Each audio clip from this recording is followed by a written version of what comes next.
The debate में आपका स्वागत है, जहां हम विचारों और तथ्यों के विभिन्न पहलुओं का सम्मानजनक विमर्श करते हैं। आज हम भारतीय इतिहास के उस नाजुक और बेहद जटिल मोड़ पर बात कर रहे हैं जो 1 अगस्त 1946 को आया था। ये वो समय था जब द्वितीय विश्व युद्ध समाप्त हो चुका था, ब्रिटिश साम्राज्य की जड़ें हिल चुकी थीं और भारत की आज़ादी बस कुछ ही दूरी पर खड़ी थी। जी, और एक बहुत बड़ा तनाव उस समय देश में था। बिल्कुल। इस आज़ादी के साथ एक बहुत बड़ा और भयानक सवाल जुड़ा हुआ था कि क्या ये आज़ादी एक अखंड भारत को मिलेगी या फिर देश के टुकड़े होंगे। इसी भारी उथल-पुथल के बीच भारत के लौह पुरुष सरदार वल्लभ भाई पटेल ने एक ऐतिहासिक भाषण दिया था। उन्होंने मुस्लिम लीग के नेता मोहम्मद अली जिन्ना के सामने एक ऐसा प्रस्ताव रखा जिसकी उस समय किसी ने कल्पना भी नहीं की थी। पटेल ने स्पष्ट रूप से कहा कि यदि जिन्ना विभाजन की मांग और सांप्रदायिकता को छोड़ दें तो देखिए, कांग्रेस को इस बात से कोई आपत्ति नहीं होगी कि जिन्ना स्वयं पूरी कैबिनेट यानी पूरी अंतरिम सरकार का गठन करें। आज हमारी चर्चा का मुख्य बिंदु यही है, क्या सरदार पटेल का ये प्रस्ताव अखंड भारत को बचाने के लिए एक पूरी तरह से व्यवहारिक, ईमानदार और निस्वार्थ राजनीतिक कदम था, या फिर ये एक बेहद चतुर, कूटनीतिक और अलंकारिक दांव था जो पटेल द्वारा ही बताए गए उस समय के जमीनी राजनीतिक यथार्थ के बिल्कुल विपरीत था। सही कहा आपने। मेरा अपना नजरिया यह है कि ये प्रस्ताव पटेल की महानता, उनके अडिग राष्ट्रवाद और देश की एकता के प्रति उनके निस्वार्थ समर्पण का सबसे स्पष्ट सबूत था। ये मतलब कोई चाल नहीं थी, बल्कि देश को बंटवारे से बचाने का एक बहुत ही गंभीर प्रयास था। उस दौर की परिस्थितियों को इतनी सटीक ढंग से सामने रखने के लिए धन्यवाद। मैं इस बात से बिल्कुल सहमत हूं कि सरदार पटेल का वो भाषण तार्किक रूप से इतना मजबूत था कि उसे काटना लगभग असंभव है।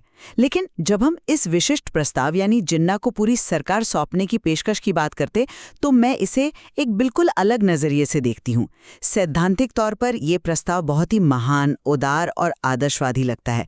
लेकिन अगर हम पटेल के ही अपने तर्कों को ध्यान से सुने और उस समय के कट्टरपंथी राजनीतिक माहौल का विश्लेषण करें तो हमें समझ आएगा कि ये राजनीतिक रूप से एक पूरी तरह असंभव बात थी। मेरी राय है कि ये कोई व्यावहारिक समाधान नहीं था, बल्कि मुस्लिम लीग की जिद और उनके असली इरादों को पूरी दुनिया के सामने बेनकाब करने के लिए फेंकी गई एक वैचारिक चुनौती थी। ये मतलब राजनीति की बिसात पर एक ऐसा बौद्धिक चेकमेट था जिसने जिन्ना के पास कोई जवाब नहीं छोड़ा। ये एक बहुत ही दिलचस्प नजरिया है, लेकिन मुझे लगता है कि हमें इस प्रस्ताव की ईमानदारी को उस समय के राजनीतिक संकट के संदर्भ में देखना चाहिए। सरदार पटेल ने जो कहा वो सत्ता के किसी भी लालच से पूरी तरह मुक्त था। जरा 1946 के उस माहौल को याद कीजिए। कैबिनेट मिशन भारत आ चुका था और उसने लंबी चर्चाओं के बाद पाकिस्तान की मांग को आर्थिक, प्रशासनिक और सैन्य कारणों से पूरी तरह अव्यवहारिक मानकर खारिज कर दिया था। ऐसे में मुस्लिम लीग और खासकर जिन्ना बहुत बौखलाए हुए थे। हाँ, वे लगातार बयानबाजी कर रहे थे। जी, जिन्ना लगातार प्रेस में ये आरोप लगा रहे थे कि कांग्रेस ने ब्रिटिश सरकार या कैबिनेट मिशन के साथ मिलकर कोई गुप्त समझौता कर लिया है, जिसे गुजराती में पटेल ने खानगी सौदो कहा था। लीग का नैरेटिव ये था कि कांग्रेस किसी भी तरह से सत्ता हथियाना चाहती है और मुसलमानों को बाहर रखना चाहती है। अब सोचिए, इस आरोप का सबसे करारा और सच्चा जवाब क्या हो सकता था। पटेल ने वही किया। उन्होंने खुले मंच से कहा कि हमारे पास छिपाने के लिए कुछ नहीं है। अगर आपको लगता है कि हम सत्ता के भूखे हैं तो आप आइए, सांप्रदायिकता छोड़िए और पूरी सरकार आप चलाइए।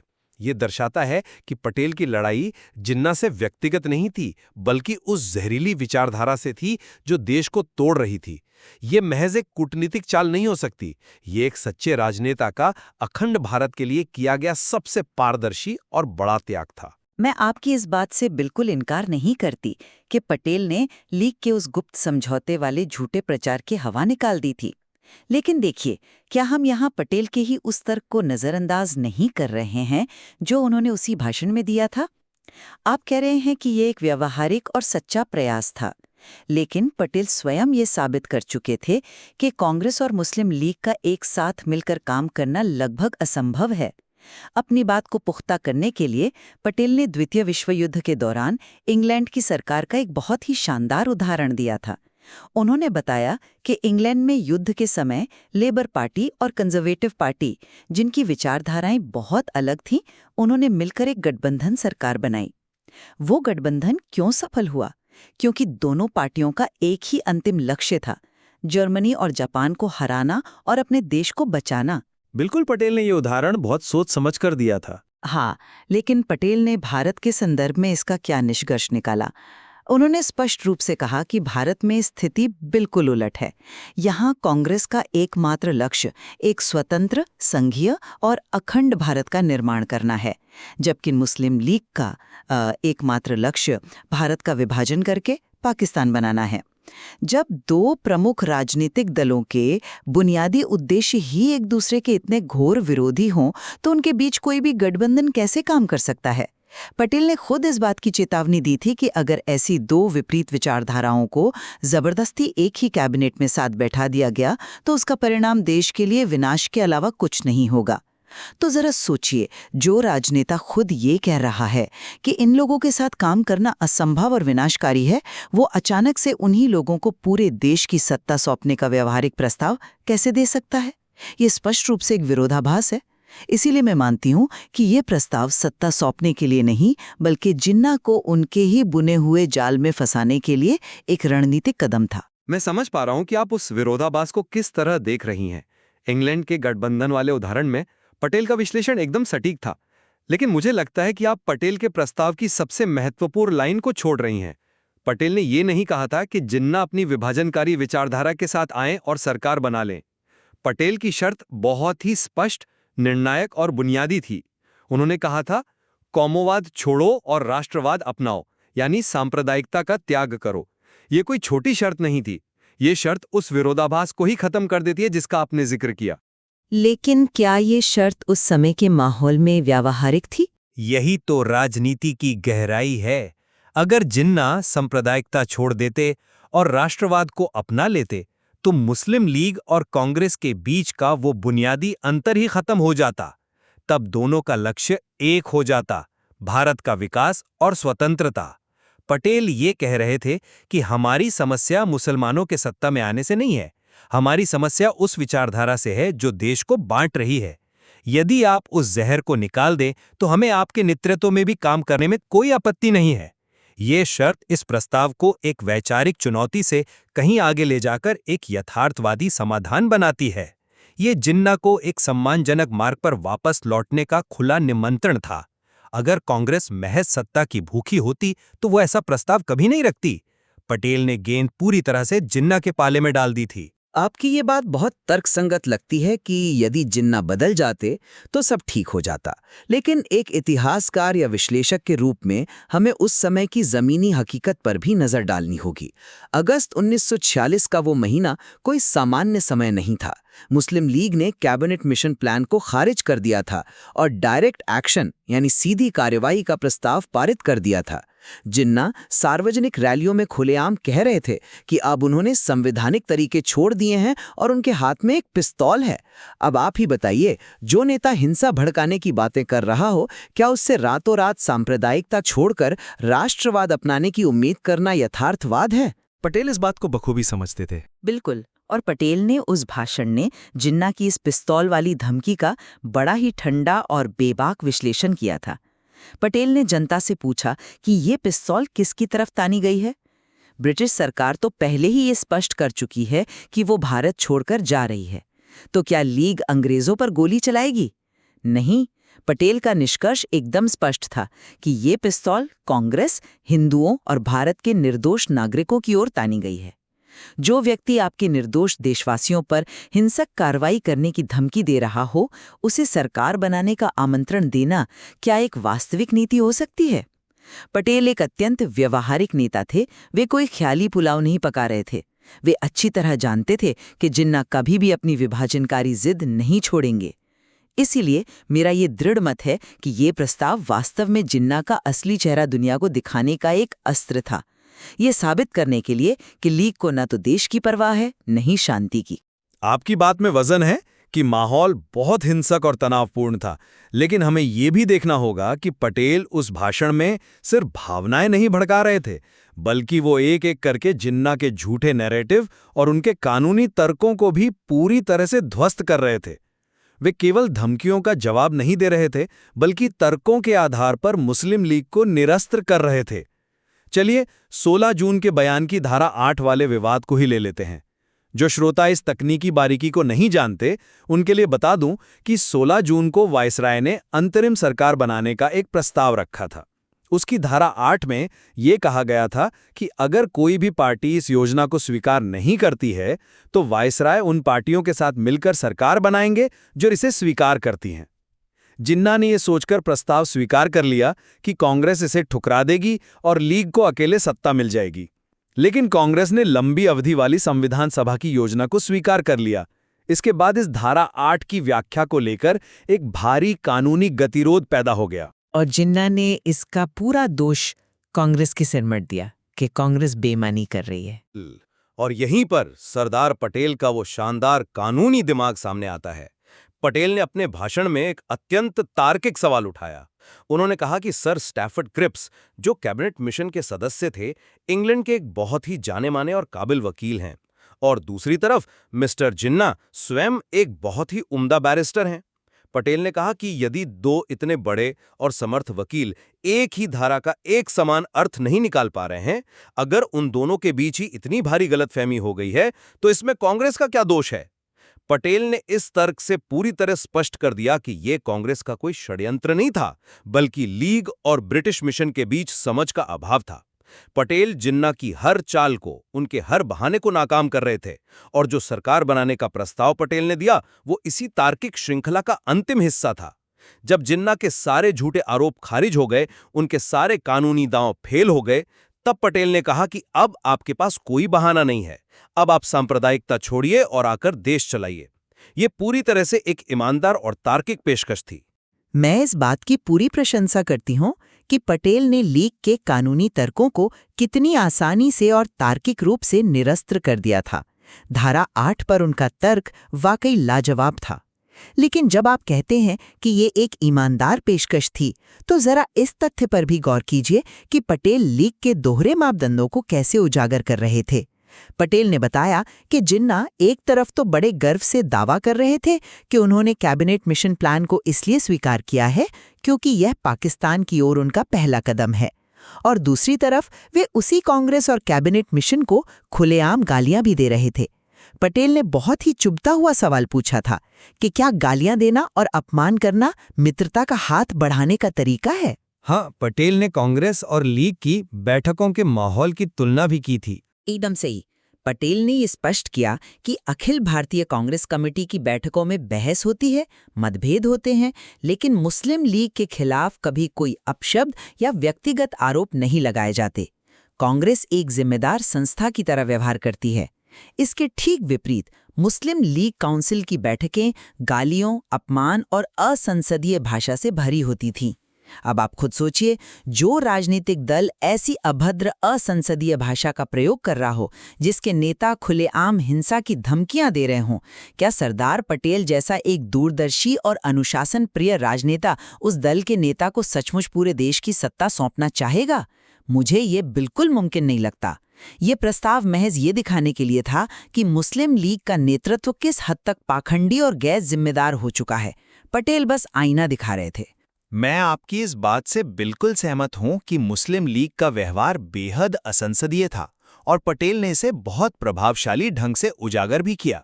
लेकिन आपको ये नहीं भूलना चाहिए कि राजनीति में, खासकर ऐसे समय में जब देश का भविष्य दांव पर हो, राजनीतिक गतिरोध को तोड़ने के लिए अक्सर ऐसे अभूतपूर्व और बड़े कदम उठाने पड़ते हैं जो सामान्य परिस्थितियों में हमें अकल्पनीय लगते हैं। इसे पटेल के ही शब्दों में मरे हुए घोड़े यानी डेड हॉर्स के सिद्धांत के संदर्भ में समझने की कोशिश कीजिए। वो मरे हुए घोड़े वाला तर्क बहुत ही दिलचस्प था।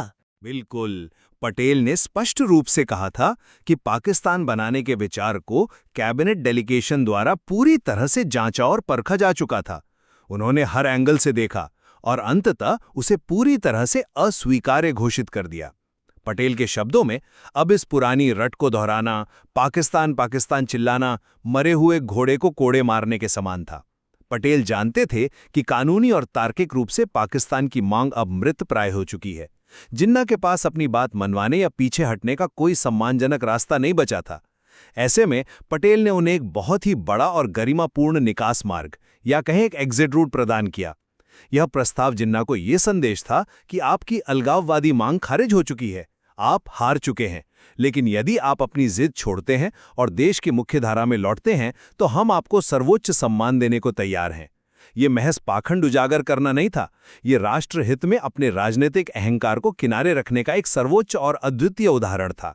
मुझे आपकी ये बात बहुत रोचक लगी कि पटेल एक गरिमापूर्ण निकास मार्ग या फेस सेविंग मौका दे रहे थे, लेकिन मेरा विश्लेषण इसके बिल्कुल विपरीत है।